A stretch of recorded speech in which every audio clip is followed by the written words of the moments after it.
In tears and with trauma, Jonesboro children go back to school as investigators learn more about what happened and why. We'll hear from the family of the teacher who gave her life to save her students. President Clinton, where no U.S. president has ever gone, in South Africa with Nelson Mandela, and a new pill promising a cure for impotence heads for government FDA approval. This is the CBS Evening News, with Dan Rather reporting from CBS News headquarters in New York. Good evening. The U.S. Justice Department may seek federal charges against the two schoolboys accused in the deadly school shooting spree in Jonesboro, Arkansas. This would be to ensure that they do not go free at age 18. Under Arkansas state law, the two boys could be released at 18 even if convicted of murder because they are juveniles. In Jonesboro today, the middle school reopened. The bloodstains are gone, but CBS News correspondent Bob McNamara reports the memories and the horror are not. 2 days after the deadly shooting, buses and parents brought students back to Westside Middle School. But for 43 children, it was too much, too soon. Real, nervous, sad that this happened. To ease fears, the fire alarm that lured students into the sniper's ambush was not working. The first thing I had them to do was come in to disconnect the system, so we wouldn't have any of those problems today. But today, it all came back. 911, where's your emergency? With the release of 911 calls moments after the shooting started. There's been shot at Westside High School, Middle School. Been what? Been shot at Westside Middle School. Do you know if there's only one shot? No, there's several. It's like a blood loss. There were more calls as help raced to the scene. We've got all the got shots fired. Okay, they're still being fired. Where are they coming from? I don't know, but it looks like they're coming from the woods. We need someone here pronto. Today, police displayed the van the boys apparently loaded with weapons and drove to the school. And Andrew Golden's grandfather had no apologies for teaching his grandson to use guns. I do not have any second thoughts about it, showing him how to shoot, or any other kid. He said his grandson told him that he pulled the school's fire alarm that would put students in harm's way. There is no third suspect. There is no one off in the woods, as one little girl asked the question. Prosecutors are now exploring the possibility of federal weapons charges against the two young accused killers. It is because of the public outcry over an Arkansas law that protects them from being tried as adults and could see them freed by the time they're 18. 11-year-old Andrew Golden and 13-year-old Mitchell Johnson continue being held in a juvenile lockup, and today came a reminder of just how young the suspects are. One asked me some scriptural thoughts, and the other one was real emotional, was crying. He wants his mama, and he wants to go home. For many, the end of the school day brought a sense of relief. Still, it is just the beginning. This community is on a new path. Things are not going to be as they had hoped and dreamed. But at least it is a safe start. Bob McNamara, CBS News, Jonesboro, Arkansas. Of the 5 who were shot and killed at the middle school, 4 were children. 1 was a teacher. Shannon Wright died taking a bullet while trying to shield the children. CBS's Cynthia Bowers has the story and the lesson of this heroic teacher's life. They came back today, despite the killings, despite the cameras, car after car, holding kids and parents who want to believe in this school and in teachers like Shannon Wright. She's always been special, just real special, and the best daughter anybody could ever have. Today, Shannon Wright's parents have heartbreaking proof that their daughter was one of a kind. She died using her body as a shield for her student, Emma Pittman. She said, she squeezed my hand so tight, Grandma, said it was almost like squeezing the blood out of my hand. And she says, get on the ground. And that was the last word that she heard. Emma Pittman's grandmother is grateful. She had to have courage to step out there. She was the hero, and that will ease my pain. A little, maybe. Shannon Wright's family is grieving. It just don't make sense. It's just unbelievable. Like other families here, they too are mourning the loss of their little girl. She was always so lively and bright. When Shannon was her student's age, she too went to Westside Middle School. She always wanted to be a teacher. when she was little, growing up. Her father aches at the thought of the old times, the trips to the park, the winter it unexpectedly snowed. I had an old cardboard box that we rigged up for a sled, pulled around on that. I probably would have been happier if she had saved herself, being a mother, you know, but that was Shannon. Now she is gone, like life in long-ago Jonesboro, where little girls grew up in safety and mothers drove their kids to school with confidence. Cynthia Bowers, CBS News, Jonesboro, Arkansas. As we told you earlier, federal prosecutors are looking into ways to ensure that juvenile justice does not necessarily mean early release for the accused killers in Arkansas. But the fight for tougher punishment for children who kill is also being waged today in Mississippi, and on a very personal level. CBS's Brian Pitts reports on a proposed new juvenile justice law there. Bob Menifee lives every day trying to deal with the nightmare and horror of the Pearl High School shooting last October. On that day, his 16-year-old daughter and another girl were gunned down, murdered by a classmate. I'm hoping that somehow there's a deterrent. This causes a deterrent where people maybe stop and think just for a minute that, hey, there's got to be a better way of dealing with my problem than picking up a weapon and killing somebody. Over time, a father's heartache became a one-man movement, a push for a new law in Mississippi named after his daughter. Christie's law could mean the death penalty for anyone, even a minor, convicted of killing a child or adult on school property. I think anyone who takes anybody's life should be dealt with as an adult. Christie's law passed in the Mississippi State Senate. It's now in the House of Representatives. Expectations are it will pass with some revisions and next to no opposition. Supporters hope similar laws will spread nationwide. We want to send a loud and clear message that violence will not be tolerated at our schools, that it is a safe environment, it is a place to learn, and it's a place for our teachers to teach. Bob Menifee admits his original motive was not pure. At first, I was very angry. I'll be honest. I was very, very angry at first. You wanted someone to pay? Yeah, I wanted the murder of my child to pay. Okay, I felt like, why should this person have the right to take away my baby? And now? And now I feel like if I can make a difference down the road in just one parent's feelings, in just one child's life, that I will have accomplished something. Menifee says a new law won't erase old memories. His advice to the families in Jonesboro, Arkansas: look to prayer and purpose, because the road ahead is not easy. Byron Pitts, CBS News, on the Gulf Coast of Mississippi. Still to come on the CBS Evening News, we'll show you some big businessmen the government's about to make richer, changing the rules on organ transplants, a pill to restore potency in men, and Calcutta, a city that's trying to bring down the curtain on pollution-free transportation. There are those among us with very simple tastes. They only want the best. And for them, there's Fancy Feast gourmet cat food. Exceptionally moist and delicious. Fancy Feast. Good taste is easy to recognize. Want to really get your Easter hoppin'? Try Pillsbury Bunny Cookies. The only cookies with the fun bunny shape in the middle. Simply slice, bake, and eat. They're the cookies every bunny loves. Does tossing one of these into your tank kill germs? Who knows? Until now. Introducing Lysol Continuous Action Automatic Toilet Cleaner. It not only cleans and deodorizes, it kills germs. No other automatic toilet cleaner kills more. Till you have our word on it, you can't call it clean. Is a big odor taking over your little space? Stop it with Wizard Stick-Ups and stick up for fresh air.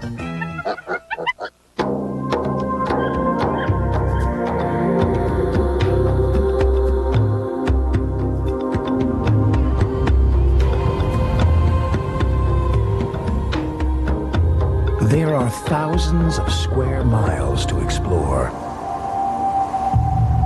And that's just on the inside. Chevy Tahoe,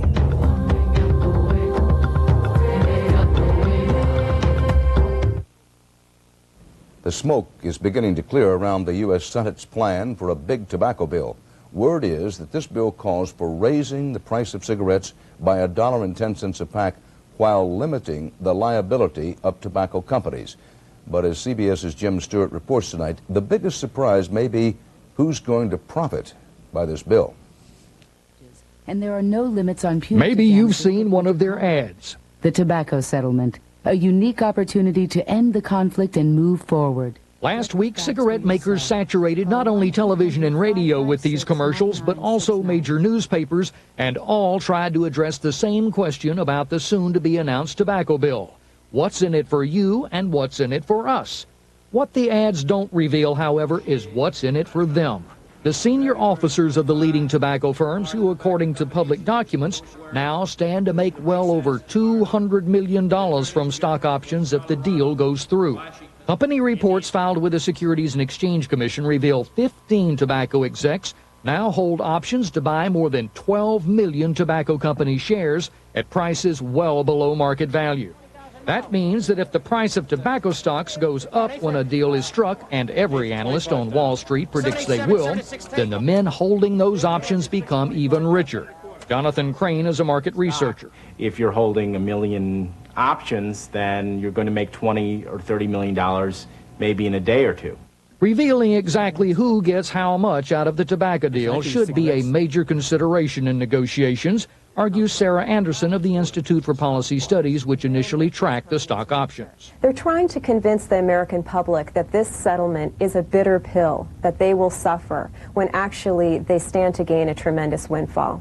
Company CEOs are supposed to make money for their shareholders, of course, and if they make a bundle for themselves in the process, that doesn't ordinarily raise many eyebrows. But this is no ordinary deal. It's the single biggest public health package in history, which now stands to become the single biggest payday in history as well for a handful of cigarette makers. Jim Stewart, CBS News, Washington.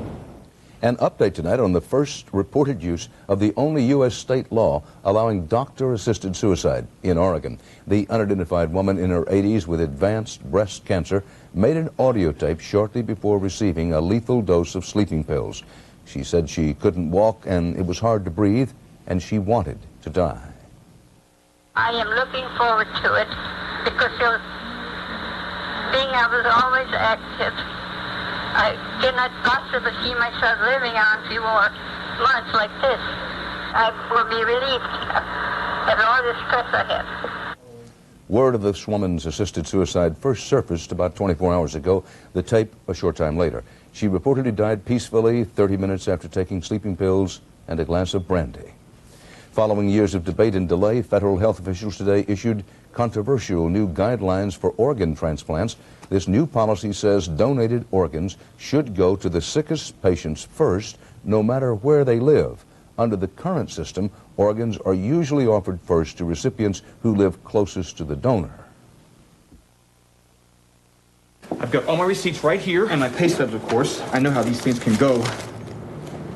I mean, I've heard how these things can go. I've never actually been audited before, if that's what you're thinking. And if this is about the home office deduction, I can show you a blueprint of my home. Did you make money last year, Mr. Lawrence?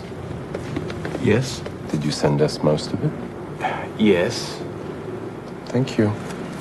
Next. See, life doesn't have to be so complicated. A simple reminder from Kellogg's Corn Flakes. Simple is good. From a small clog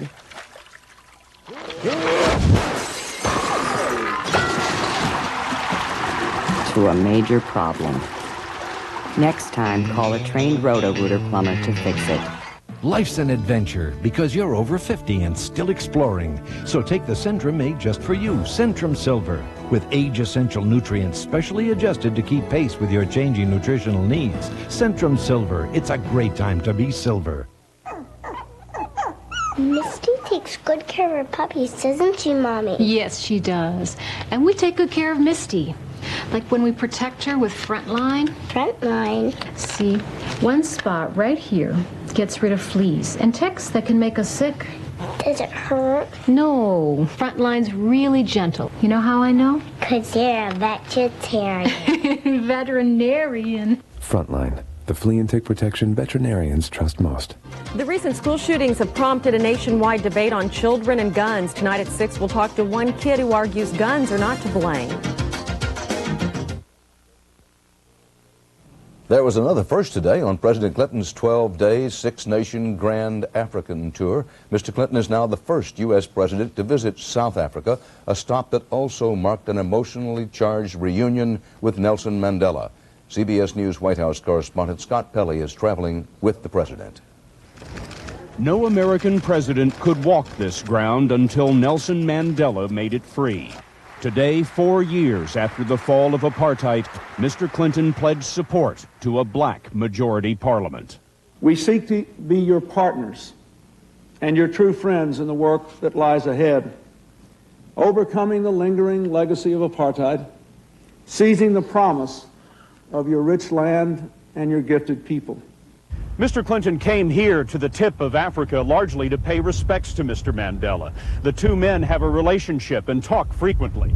Mandela is almost 80 years old, and because of his infirmity, he rarely grants interviews. But he did agree to talk to CBS News, his first interview in 6 months. There is hardly any world leader who has helped me personally, as well as our country, as President Bill Clinton.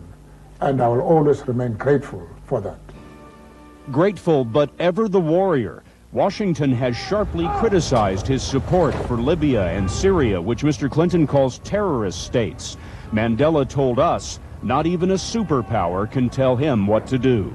I won't allow any power to dictate to me as to who I should choose as my friends. And I have spoken out openly as far as that is concerned. And I'm prepared to challenge anybody that I have no right to go to Libya, my friend. I have no right to sell my wares to Syria. The enemies of the United States are not my enemies. Entering Parliament, the former freedom fighter and political prisoner leaned heavily on the American president. Mr. Clinton wanted to take this historic walk, while Mandela remains a man unbroken by torture or time. Scott Pelley, CBS News, Cape Town, South Africa. CBS News reporter-producer Mary Walsh has been told tonight that the Marine Corps now plans to charge the four-man crew of a U.S. Prowler jet that clipped that cable car in Italy. They'll be charged, it is said, with involuntary manslaughter and other charges. 20 civilians died when the cable car crashed. In Iraq today, for the first time, UN weapons inspectors searched one of Saddam Hussein's presidential palace compounds. A group of diplomats went along with the inspectors as part of the UN's agreement with Saddam Hussein last month. In Indonesia, a story with potentially far-reaching consequences, a violent protest, the most violent so far against President Suharto and his economic policies. At least 50 people were injured in Indonesia when university students fought with security forces who had barricaded the gates of their campus. Also in tonight's CBS News Worldwide Market Watch, the U.S. government said in the last quarter of last year, American corporations suffered their worst decline in profits in nearly 4 years.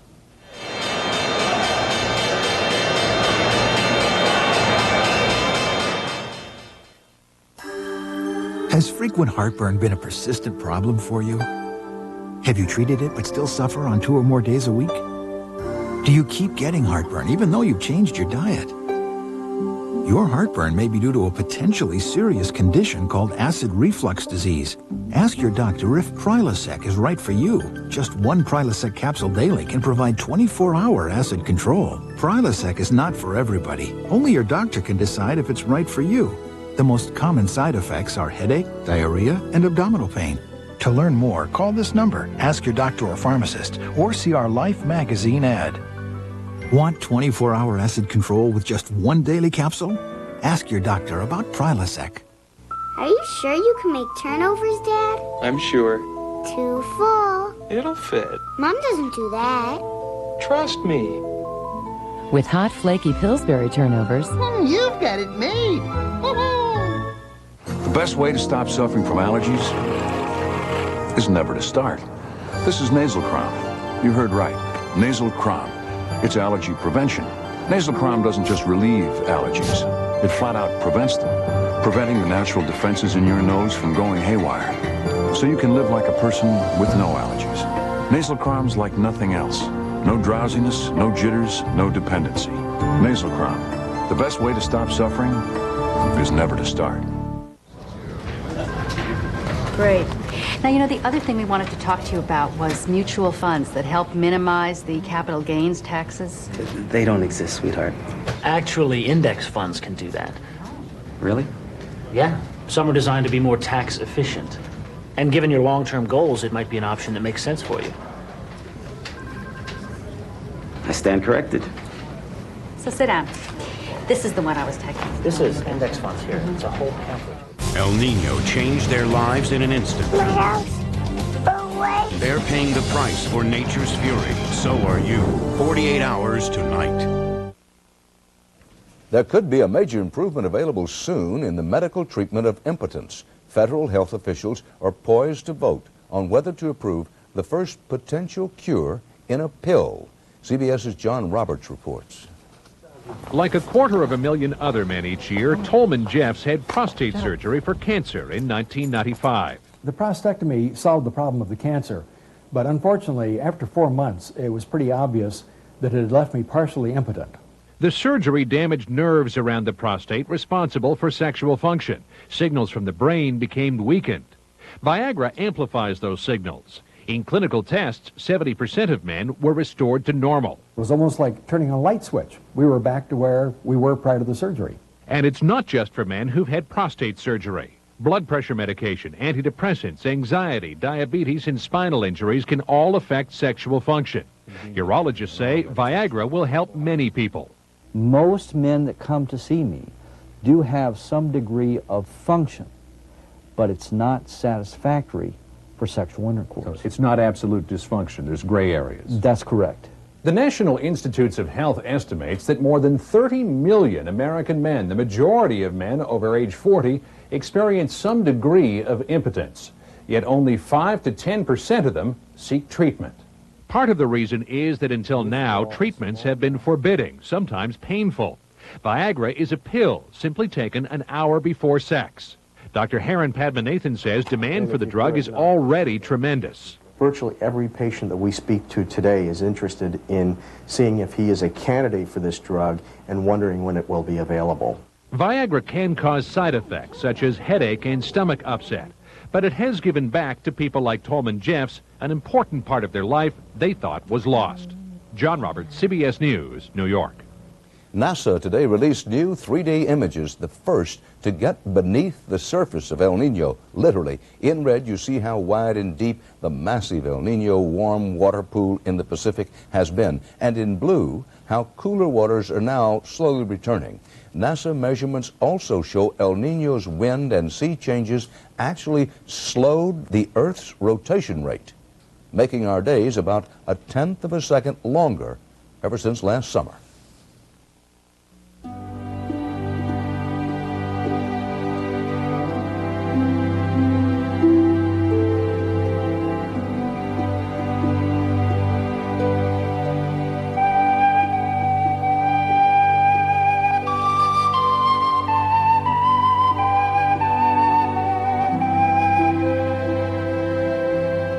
Once, in parts of this country, the problem wasn't getting good health care, but getting any at all.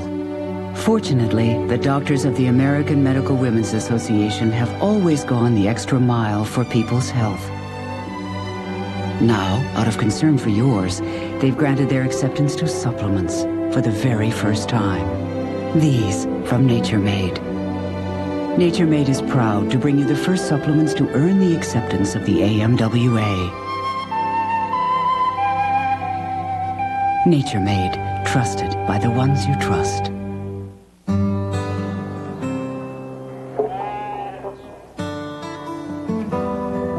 My mama always said, you'd be surprised how much you can get done. If it's all gotta get done, that means keeping an eye on things. Like what my family eats. First time I heard about snacks cooked up in that new fat-free cooking oil, I didn't know what to think. I mean, Olean, what's that? And then I heard the folks from Crisco came up with it. Starting from crops we grow here, like soybeans.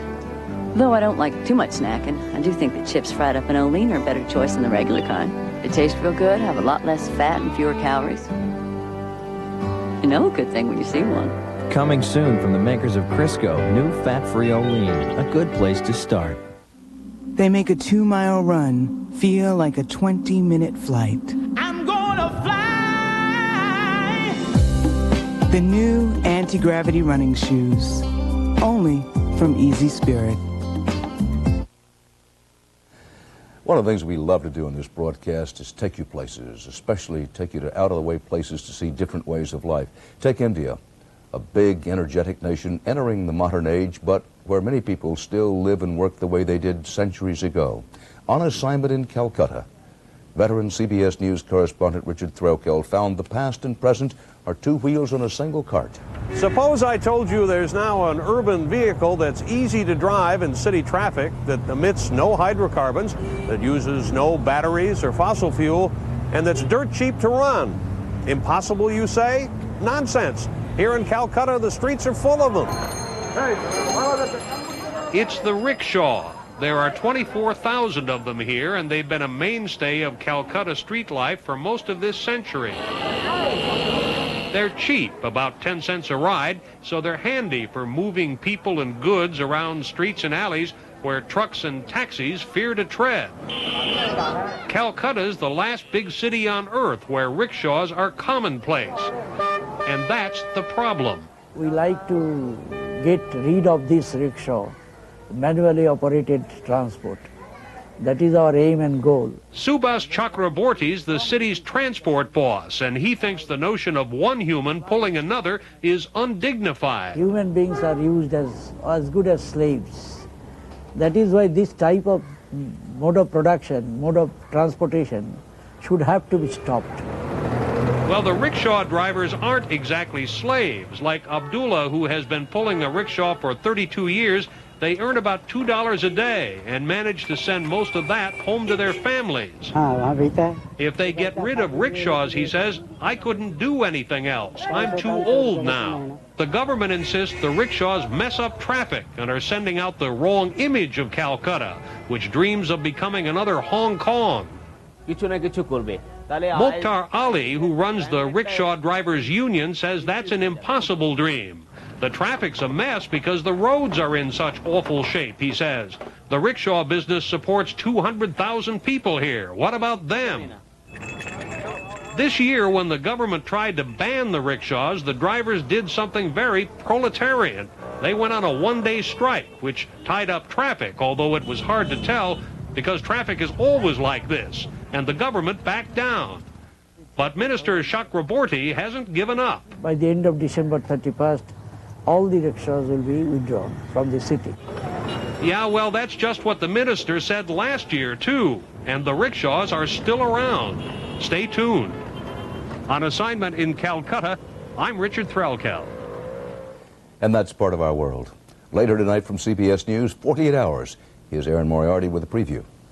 Tonight, the lessons learned by those touched by El Nino. From the time we first heard this sound to the time everything just started exploding could have been no more than 10 seconds. Surviving nature's fury. There was nothing I could do. Later on 48 Hours. For the CBS Evening News, Dan Rather reporting. I'll see you later on 48 Hours.